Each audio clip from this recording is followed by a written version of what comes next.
உலக மக்கள் எல்லோருக்கும் வணக்கம். ஜி கோபால் பேசுகிறேன். இன்னைக்கு நாம் பேசக்கூடிய தலைப்பு என்ன அப்படின்னா, குரு பகவானின் அதிசார பயிற்சி. இந்த அதிசார பயிற்சி ஆகப்பட்டது மிதுனத்தில் இருந்து குரு பகவான் ஆகப்பட்டது பெயர்ச்சியாகி கடகத்துக்கு உச்ச பலத்தோடு வரப்போகிறார். அப்ப இந்த மிதுனத்திலிருந்து எப்ப பெயர்ச்சி ஆறாங்க அப்படின்னா, அக்டோபர் மாதம் 18ஆம் தேதி பெயர்ச்சியாகி நவம்பர் மாதம் ஒரு 2 வாரம், ஒரு கிட்டத்தட்ட ஒரு 14ஆம் தேதி வரைக்கும் இருப்பாங்க. அப்ப இந்த பீரியட் ஆகப்பட்டது கும்ப ராசிக்காரங்களுக்கு எப்படி இருக்கும், அதை பற்றி தான் இந்த வீடியோவில் தெளிவாக விரிவாக பார்க்க போகிறோம். அதனால் கும்பராசிக்காரங்க எல்லாருமே இந்த வீடியோவை பாருங்க. இதற்கு முன்னாண்ட நான் போட்ட பதிவுகள் நிறைய பேர் கும்பராசிக்காரங்க பார்த்துட்டு வந்துட்டு இருக்கிறீங்க, லைக் பண்ணிக்கிறீங்க, சப்ஸ்கிரைப் பண்ணிக்கிறீங்க. அது போக உங்களுடைய ஜாதகத்தையுமே எங்கிட்ட அனுப்பிச்சு பார்க்க கேட்டிருக்கிறீங்க. எல்லாத்துக்கும் பார்த்து கொடுக்குறேன். உங்களுக்கு என்னுடைய மனமார்ந்த நன்றிகள். இப்போ கும்பராசி சனி பகவானுடைய ஆதிக்கம் பெற்ற ராசி. இந்த கும்பராசிக்கு 5ஆம் இடத்துல குரு பகவான் இத்தனை நாள் இருந்தார். அப்ப அந்த 5ஆம் இடத்துல இருந்து தன்னுடைய ராசியவே அந்த குரு பகவான் பார்த்துட்டு இருந்தாங்க. அப்போ கும்பராசிக்காரங்களுக்கு மலையளவு பிரச்சனை இருந்தாலும் இந்த குரு பகவான் உங்க ராசியை பார்க்கறதுனாலையும் 5ஆம் இடத்துல இந்த குரு பகவான் இருக்கிறதுனாலையும் உங்களுடைய பிரச்சனைகளுக்கு கொஞ்சம் சமாதானம் பண்ணுவதற்கும், உங்க பிரச்சனைகளை குறைப்பதற்கும், உங்க பிரச்சனைகளில் இருந்து வெளியில கொண்டு வருவதற்கும் அந்த குரு பகவானுடைய ஆதரவும் சப்போர்ட்டும் உங்களுக்கு நல்லா இருந்துச்சு. உங்க ராசியே பார்த்தாருன்னா உங்களுக்கு ஒரு தெம்பு, உங்களுக்கு தைரியம், இந்த பிரச்சனை எப்படி நம்ம வெளியில வந்துருவோம், இந்த பிரச்சனை நம்மளுக்கு தேரப்போகிறது அப்படிங்கிற தைரியம் கிடைச்சிருக்கும். அதே மாதிரிதான் கிடைச்சது. நீங்க நல்லா இருந்தீங்க. ஆனால் அதே சமயத்துல இந்த 7.5 சனியின் தாக்கத்தினால கண்டிப்பாக பல பேர் நம்பிக்கை மோசம் அடைஞ்சிங்க, நண்பர்களால் பாதிக்கப்பட்டீங்க, தன்னுடைய குடும்பத்தாராலையும் கண்டிப்பாக பாதிக்கப்பட்டு வேதனைப்பட்டு நீங்கள் வாழ்ந்துட்டு இருக்கிறீங்க. உங்களுக்கு 30-35 வயசுக்கு மேலே தான் உங்களுக்கே வளர்ச்சி. அவ்வளவு கஷ்டப்பட்டு நம்ம வளர்ந்து வந்திருந்தாலும் இப்போ ஏதோ மாற்றிட்ட மாதிரி நம்ம தெரியுது. ஒன்றும் கவலைப்படாதீங்க கும்பராசிக்காரங்களே. நீங்கள் எப்பொழுதும் எந்த காலத்திலையும் வீழ்ந்து போக மாட்டீங்க. வாழ்ந்து காட்டக்கூடிய நேரம் உங்களுக்கு வந்தாச்சு. 2வது பார்த்தீங்கன்னா, இப்போ இந்த குரு மாறுறாங்க அப்படின்னா இந்த சமயத்தில் நாம் கொஞ்சம் எச்சரிக்கையாக இருந்துக்கணும். ஏன்னா உங்களுக்கு 6ஆம் இடத்துக்கு அந்த குரு பகவான் உச்ச பலத்தோடு வர்றாங்க. அப்போ இதனால் என்னாகும் அப்படின்னா, உங்களுக்கு எதிரிகள் கண்டிப்பாக நீங்க செய்யக்கூடிய தொழிலையோ, உங்களுடைய நண்பர்கள் மூலியமாகவோ, உங்களுடைய சொந்த பந்தங்கள் மூலியமாகவோ, உங்களுடைய பழக்க வழக்கங்கள் மூலியமாகவோ உங்களுக்கு தேவையில்லாத சில பிரச்சனைகளை உருவாக்கும்.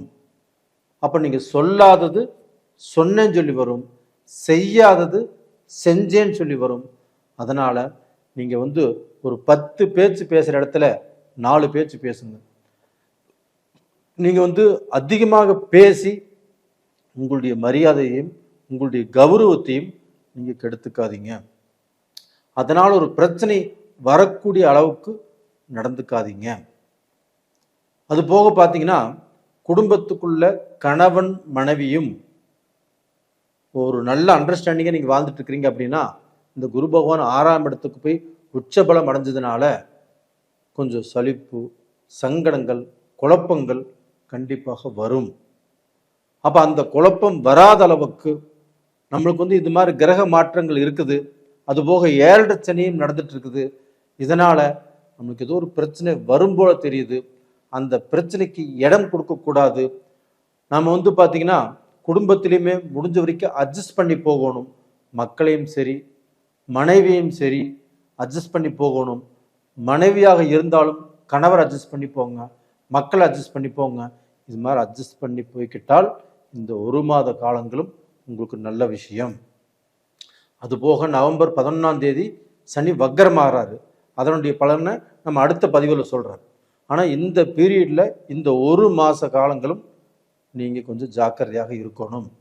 அது போக இப்போ இந்த சமயத்தில் ஏதாவது நம்ம திருமணம் பண்ணலாம், நம்ம ஏதாவது பொண்ணு பார்க்கலாம், குரு நல்லா இருக்கிறாரே அப்படின்னு 5ஆம் இடத்துல குரு இருக்கிறாரே அப்படின்னு நினச்சிட்டு யாராவது பார்த்தீங்கன்னா இப்போ பொண்ணு பார்க்க போகிறதோ இல்லை மாப்பிள்ளை பார்க்குறதோ ஏதாவது ஒரு ஃபிக்ஸ் பண்ணுறதோ இந்த மாதிரி விஷயத்த இந்த 1 மாதத்துக்கு கொஞ்சம் தள்ளி வைக்கிறது நல்ல விஷயம். இல்லைன்னா நீங்கள் பேசி வச்சுட்டு இந்த 1 மாத காலத்தில் எதுவுமே செய்யாமல் இந்த 1 மாதத்துக்கு அப்புறம் செய்யறது ரொம்ப ரொம்ப நல்ல விஷயம்.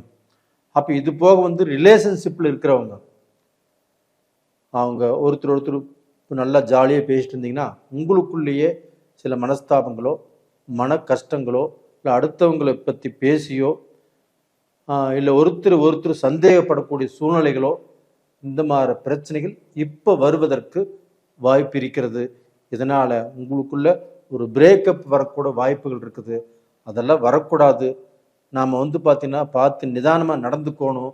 நம்மளுக்கு டைம் சரியில்லை அப்படின்னு நினச்சிங்கன்னா இந்த 1 மாதமும் கொஞ்சம் பொறுமையாக கொஞ்சம் சாந்தமாக இருங்க. அப்படி இல்லை இப்போ வெளியில் நம்ம திருட்டுத்தனமாக நம்ம லவரை சந்திக்கிறோம், இல்லை பையன் திருட்டுத்தனமாக சந்திக்கிறாப்புல, இது மாதிரி இருந்ததுன்னா நீங்கள் ஏதாவது ரூபத்தில் மாட்டிக்கக்கூடிய அளவுக்கு வாய்ப்புகள் இருக்குது. அப்போ இதனால் குடும்பத்தில் இது பெரிய பிரச்சனையாக மாறும், பெரிய குழப்பங்கள் உருவாகும். அப்போ அந்த குழப்பத்தில் நீங்கள் என்ன செய்யறதுனே தெரியாமல் தவறான முடிவெடுத்துருவீங்க. அதனால் தயவு செய்து இந்த சமயத்தில் கொஞ்சம் பொறுமையாக இருங்க. அது போக பார்த்தீங்கன்னா உங்களுடைய வேலையிலையும் அதே மாதிரி தான். நீங்கள் செய்யக்கூடிய வேலையில் இப்போ உங்களுக்கு பேப்பர் போட்டலாமான்னு தோண்டும், இல்லைன்னா அந்த வேலையிலேயே செய்யறதுக்கு இன்ட்ரெஸ்ட் இருக்காது, உங்களை யாருமே மதிக்க மாட்டாங்க, இல்லை வேலை செய்யக்கூடிய இடத்துல உங்களுக்கு ஏதோ ஒரு டென்ஷனோ குழப்பமோ வேலை செய்கிறவங்க கூட ஒத்து போகாத சூழ்நிலையோ கண்டிப்பாக நீங்கள் ஹையர் போஸ்டிங்கில் இருந்தாலும் இது மாதிரிலாம் வரும். அப்போ வேலையை வெட்டலாமா அப்படிங்கிற எண்ணங்கள் வரும். அதெல்லாம் எதுவுமே நினைக்க வேண்டாம். இந்த 1 மாதம் கொஞ்சம் பொறுமையாக இருங்க, கண்டிப்பாக உங்களுக்கு நல்லது நடக்கும். இந்த 1 மாதம் நம்மளுக்கு கஷ்டம் வந்ததுனால நம்மளுக்கு இந்த கஷ்டம் எங்கே கொண்டு போய் விடுமோ அப்படிங்கிற பயம் தயவு செய்து வேண்டாம். இந்த பீரியடில் நீங்கள் வணங்க வேண்டிய தெய்வம் அந்த குரு 6ஆம் இடத்துக்கு போனதுனால அந்த குரு பகவானையே வணங்கி வருவது உங்களுக்கு ரொம்ப ரொம்ப உத்தமம். அதுபோக உங்களுடைய குலதெய்வத்துடைய கோயிலுக்கும் போயிட்டு வாங்க, உங்களுடைய மன கஷ்டங்களை சொல்லுங்க, கண்டிப்பாக உங்களுடைய கஷ்டங்கள் கண்டிப்பாக தீரும். இது போக உங்களுடைய ஜாதகத்தில் நடக்கக்கூடிய தசாபுத்திகள் நல்லா இருந்ததுன்னா இது பெருசாக பாதிக்காது, தைரியமாக இருக்கலாம். அதனால் உங்களுடைய ஜாதகத்தையும் ஒரு முறை பார்த்துக்கோங்க, கண்டிப்பாக நல்லா இருப்பீங்க. நேயர்களே, உங்களிடமிருந்து விடைபெறுவது உங்களின் ஜி கோபால். நன்றி, வணக்கம்.